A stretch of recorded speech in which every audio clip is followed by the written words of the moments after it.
Très bien, je vous remercie. Nous abordons cette deuxième conférence, ce deuxième pitch de 10 minutes avec deux de nos collègues qui vont parler de, le titre est un tout petit peu compliqué, de traitement de surface et d'outils d'usinage. Je vous cède la parole. Merci beaucoup. Donc je vais vous présenter des résultats d'une brochure qu'on a faite dans le cadre des HSSO, ensemble avec des collègues de Neuchâtel, dans le programme Eco-Swiss Made, qu'on a montré dans cette brochure-là comment on peut améliorer la durée de vie des outils des coupes. Donc nous, ça c'était moi, mon assistant Walter Schilly et mon collègue qui a fait les traitements surface à Neuchâtel. Donc, bien connu ici dans les challenges DPHI, la production des pièces par copon, on veut toujours faire plus vite pour gagner du temps, pour gagner des coûts, mais malheureusement, si on le fait plus vite, il y a une problématique. Donc les coûts, au lieu de diminuer, à partir d'un certain temps de vitesse des coupes, les coûts augmentent. Et pourquoi ils augmentent? Parce que c'est M. Taylor qui a déjà trouvé cette relation il y a une siècle en arrière. L'usure de nos outils il va augmenter. L'usure, c'est-à-dire on va créer des loussures sur les flancs et sur les cratères des outils de coupe. Donc on a dit il faut réagir sur ce domaine-là pour diminuer cette usure, pour éviter que les temps qu'on peut utiliser l'outil est limité, pour utiliser l'outil plus long, pour diminuer les coûts, pour rester stable, même avec les grandes vitesses.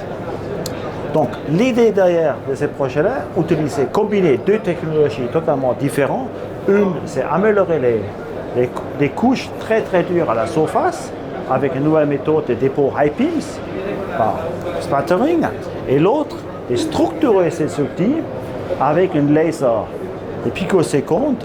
L'idée derrière, avec les structurations, on peut créer des micro-canals qui aident à diminuer les frottements. Et pas seulement le frottement, mais aussi améliorer les lubrifications parce qu'on utilise des petits liquides et qui restent plus longtemps dans ce canal. Et avec ça, l'effet thermique sur les outils va aussi diminuer, c'est-à-dire aussi l'usure à la fin. Donc ça, combiner les deux, ça c'est l'idée des bases. Après cette introduction, mon assistant Walter Schilly va vous présenter les expériences techniques qu'on a fait dans ce programme-là. Et aussi des résultats, on va faire juste un petit résumé à la fin. Alors, voilà. Pour faire donc ce test, on a eu besoin d'un carbure qui était assez standard, et en l'occurrence pour des aciers non ferreux. On a choisi quelque chose avec un taux de cobalt aux alentours de 10%. On a choisi des plaquettes qui étaient le plus simple possible, c'est-à-dire sans brise copeaux, avec des géométries vraiment très simples, pour pouvoir appliquer en fait les textures, etc. qu'on voulait, sans avoir d'autres impacts extérieurs. Et il fallait aussi trouver une plaquette avec un revêtement qui soit similaire en forme, etc. Donc, pour faire la texture, on a utilisé notre système laser de l'EPIA, qui est un laser qui fait à peu près 8 watts dans les longueurs d'onde vertes de 532 nanomètres. On a utilisé pour la simple et bonne raison que c'est beaucoup plus simple de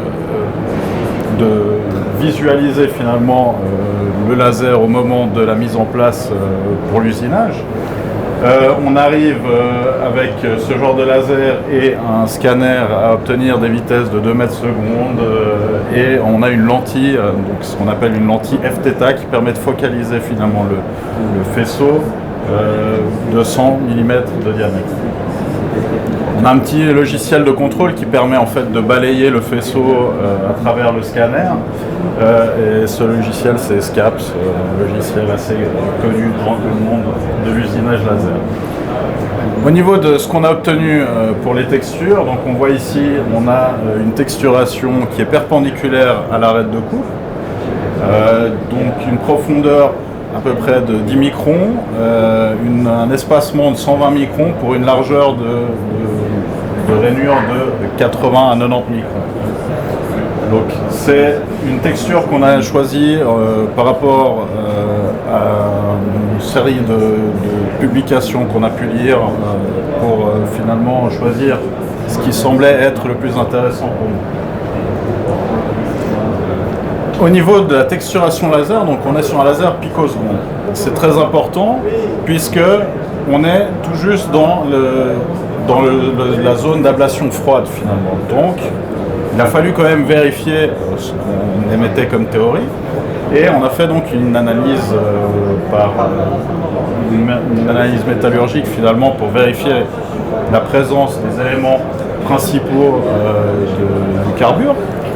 Et donc on a constaté qu'au niveau carbure, donc tout ce qui était tungstène et cobalt, rien n'a bougé. Alors que les points de vaporisation du carbure, enfin du tungstène et du cobalt sont quand même très différents. Ce qui nous a confirmé finalement qu'on avait une ablation froide.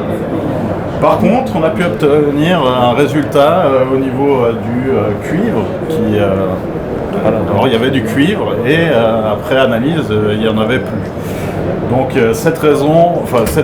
ce cuivre venait finalement du découpage des plaquettes de test au fil EDM. Donc on avait un léger dépôt. Donc au niveau du IPIMS, c'est un procédé qui est légèrement différent du dépôt PVD standard. On a des impulsions beaucoup plus énergétiques. Donc ici, au niveau des particules, on voit qu'on est quand même 3 fois plus énergétique que pour un sputtering standard. Et au niveau de la densité de puissance qui est appliquée, on est à un facteur 1000 par rapport à un sputtering standard. On a fait un certain nombre, enfin pas nous directement, mais donc la partie HEAR qui a fait un certain nombre de tests pour caractériser ce coating. Et on observe qu'il résiste extrêmement bien à la pression. Il y a eu aussi une série de tests qui a été faite par rapport à la corrosion et l'adhérence, et on voit que les résultats sont plutôt très bons. Donc beaucoup de bonnes surprises par rapport à ce coating. Au niveau des expériences de coupe finalement pour valider notre théorie et ce qu'on avait fait, on a fait un plan d'expérience où on a mélangé à la fois de la texturation, du dépôt IPIMS et une sorte de lubrification qui s'appelle la micro-lubrification. Qui consiste à faire un brouillard finalement de particules de lubrifiant qui permet d'avoir du coup des volumes beaucoup plus petits au niveau lubrification. On a maintenu les paramètres de coupe constants pour faciliter la découverte finalement des impacts des différents paramètres. Donc on a utilisé la norme ISO 3685 pour mesurer l'usure sur l'arête de coupe. On voit que c'est VB ici qui a vraiment joué un rôle sur la détermination de l'usure. Au niveau de nos résultats, on obtient ce graphique ici. Donc on a deux zones qui se distinguent. Une zone plutôt haute. Une zone haute ici qui comporte principalement tout ce qui est sans dépôt PVD. Et une zone plus basse ici qui est principalement les plaquettes avec le dépôt. Donc on peut observer finalement que l'impact du dépôt IPIMS est très important et il permet donc une grosse augmentation de la durée de vie des plaquettes. Une fois qu'on avait donc mis en place, enfin déterminé quel était notre meilleur résultat, on a pu le confronter donc aux outils qu'on a trouvés dans le commerce et nous a permis ici d'avoir plus de 2 fois, une prolongation de plus de 2 fois de la durée de vie grâce à notre méthode. Donc ici on voit les résultats de notre plan d'expérience qui mettent en valeur que notre facteur principal c'est le dépôt IPIMS, que la texturation et la lubrification ont leur importance aussi mais elle est moins grande. Et enfin l'interaction texture et lubrification, donc micro-lubrification qui a aussi un impact assez important. Pourquoi ? Parce que finalement la lubrification vient se réfugier dans la texture pour rester plus longtemps pendant l'usinage.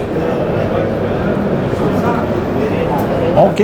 Donc juste pour résumer, on a fait vraiment des preuves qu'avec notre laser, qu'on peut faire des usinages ablation froide, parce que déjà des coupes métallurgiques, mais aussi des tests d'usinage qu'on n'a pas de rupture.